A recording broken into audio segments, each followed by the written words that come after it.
Buen día, mi nombre es Juan Carlos Rodríguez Ceballos.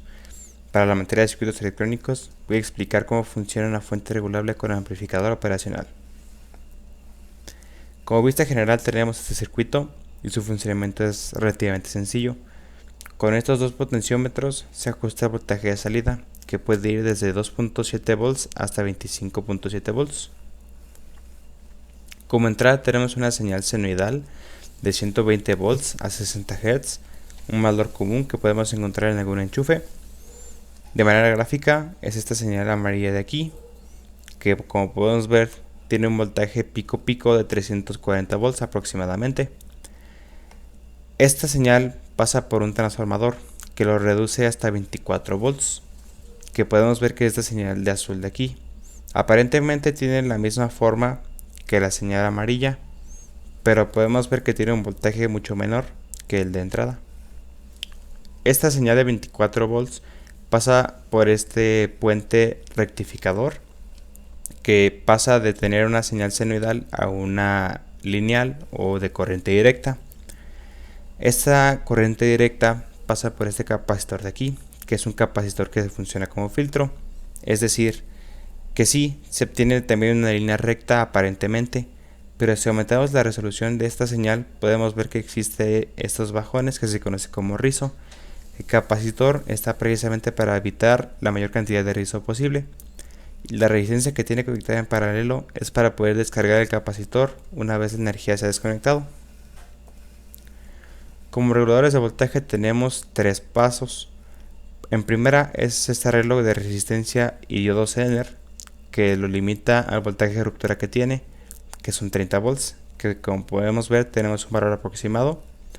Después tenemos este que es igual de una resistencia y un diodo Zener, pero ahora de 6.8 volts, que aquí está su resultado, es muy aproximado. Y después de esto tenemos este divisor de voltaje con estas dos resistencias. Al hacer el arreglo tenemos en este punto un voltaje de 2.7 volts, que es el que va a entrar al amplificador operacional. El amplificador operacional lo que se va a encargar es aumentar o disminuir el voltaje de salida. Esto utilizando estos dos potenciómetros, que podemos simplificar como este arreglo, que es una resistencia de retroalimentación y una resistencia de entrada. En este caso, como es un amplificador no inversor, se rige por esta ecuación de aquí. Utilizando los valores de resistencias que se pueden configurar con los potenciómetros, se pueden obtener estos valores de salida. Como valor máximo podemos tener un voltaje de 25.7 volts y como mínimo 2.7 volts.